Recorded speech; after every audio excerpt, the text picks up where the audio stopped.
Is now from Capitol Hill, Chairman of the Senate Armed Services Committee, Republican Senator John McCain. Senator, you look much warmer today than you did the other day. Good morning. Looks much warmer. He looks cozy.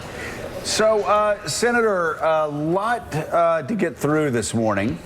I want to start, though, where you were yesterday in your hearings with the possible OMB pick. Expound a little bit on that, your frustration with the shutdown and your frustration with him being a part of it. Well, first on the shutdown, Joe, when they shut down the national parks, there's a community around the Grand Canyon who are the concessionaires and the people that work there. We had to fly food from the food banks in Phoenix up to those people because they were just left high and dry. Shutting down the government is not what the American people want us to do. So those that favored the shutdown of the government did not appreciate the impact on the lives of average Americans, whether it be the memorial down here or the places around the Grand Canyon or all over America. So I just think it's a failure on our part, all of us, when we do shut down the government. As far as Go ahead. I was just going to ask, are you still going to support the congressman for the position or not? I'm leaning against because when I asked him about his vote to remove all U.S. forces from Afghanistan, by the way, I remind you where Osama bin Laden used to hang out, and his answer was he volunteered to tell me it was because he ran into one angry constituent who was a veteran, that's the reason why he voted to pull all our troops out of Afghanistan. That's a lapse of judgment in my part, I believe. So I'm very, very worried that he will continue his efforts to slash the military, which has been cut by 21% in the last 8 years. I don't think any of us believe that we're 21% safer. Mike Barnicle. Senator, Secretary Mattis, General Mattis, is on his way to Asia. In Asia, we have several issues on the front burner. China specifically, Japan, TPP being eliminated from by us, the islands being built on the South China Sea. What are your concerns about the United States relationship with that section of the globe and General Mattis going there, who we're in good hands with him, but what are your concerns? Well, the TPP decision, I think, was a terrible one. A year ago, I was in Singapore, asked the Prime Minister of Singapore, one of the wisest men in Asia, what would happen if we abandoned TPP, and he says it's simple, you'll be finished in Asia. The Chinese are now negotiating trade agreements. They are now exerting their influence in ways which a few years ago we would never have thought, including this issue of militarizing these islands in gross violation of all international law. So I hope that he will, General Mattis, who's widely respected, will go over there and give our friends and allies some courage. But it's also a part of the world that's in turmoil. Look at what's happening in the Philippines today, our oldest and closest relationship, and now we've got a guy that brags about going around and wantonly killing people that he and his police view as drug dealers. Senator McCain, it's Willie Geist. Good to see you this morning. The president has issued a list of executive orders of the last few days, and we've learned for several reports that today he'll issue one to review the black site detention program and the kind of enhanced interrogation that may go on inside those places. You're uniquely qualified, of course, to speak on this issue of enhanced interrogation, or torture, if you want to call it that. Will you stand in the way of this executive order?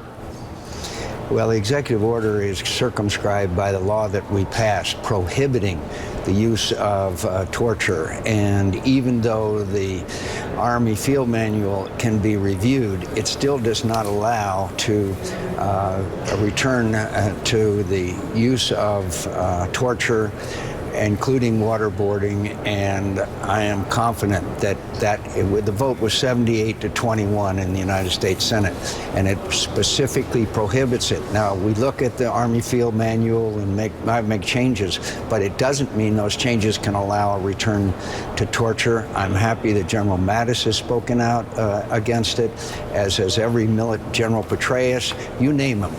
Any military leader you respect have said we should not torture people, and I'm very confident that it wouldn't stand a day in court if they tried to restore that. So, and let me ask you, Senator, I'm going to toss the mic really quickly, but can you define torture? Because I was saying this morning, we had this discussion at 6 o'clock.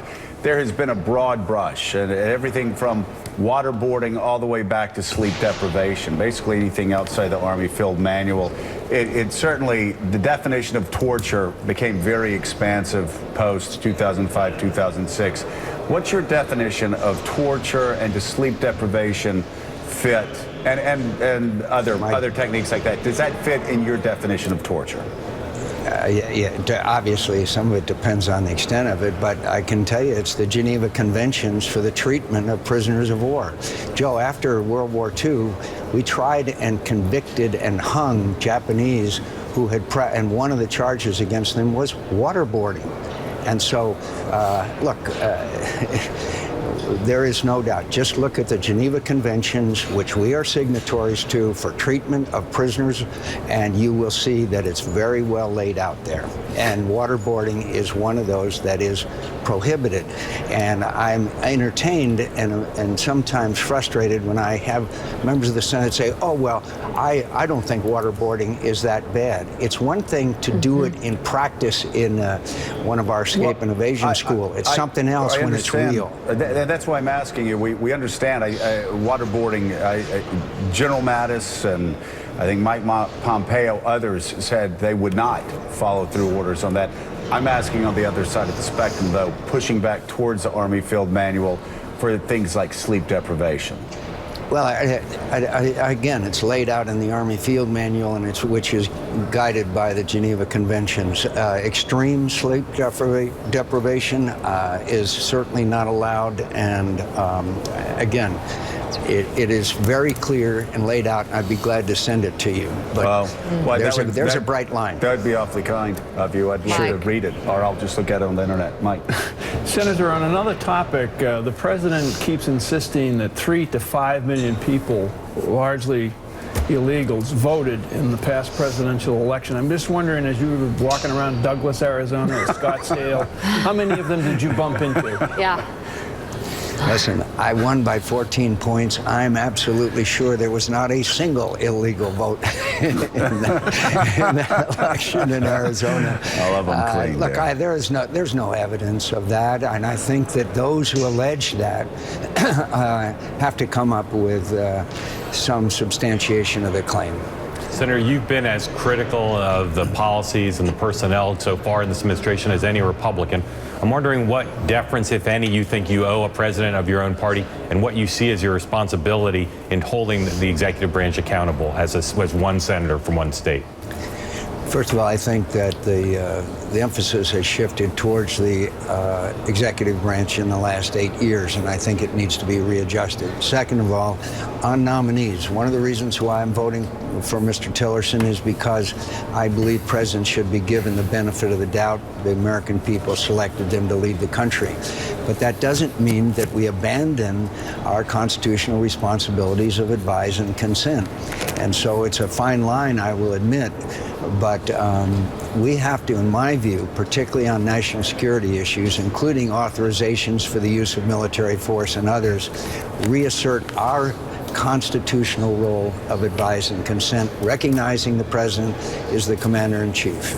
Senator McCain, another executive order to be issued today by the president, also in your wheelhouse, is the building of the border wall, one of the core promises of Donald Trump's presidential campaign.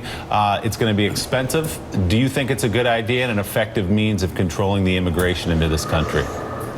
I don't think a wall per se, when you look at just a wall, because walls can be easily breached, but I believe that through the use of drones, through the use of towers that we are building on the Arizona-Sonora border are very effective. We do have a real severe, serious problem with this Mexican-manufactured heroin, which is coming across our border, and in the view of some, an epidemic and killing lots of people. So we need to really focus a lot of attention on that. And yes, we can secure our border, but it isn't just with, quote, building a wall. It's with the use of technology, which will give us the same kind of capability. Frankly, the Israelis have this kind of capability. So we don't need the wall? Well, we need a barrier. It depends on what the terrain is. For example, in Texas, there's the Rio Grande River, which is obviously a barrier. In parts of Arizona in the mountains, it's hard to build a wall, and you have to use other methods. So, but do we have to enforce our border? Yes, indeed. All right, Senator John McCain, it's always great to have you with us. Thank We're you. especially glad that you're not Wide-ranging. freezing your ass off this morning. Yeah. All Warm as toast. good. The other day. So All glad to right, hear thank it. you, Senator. Thanks, It's great, Senator. great We to have you on. thank you, Senator. A programming note.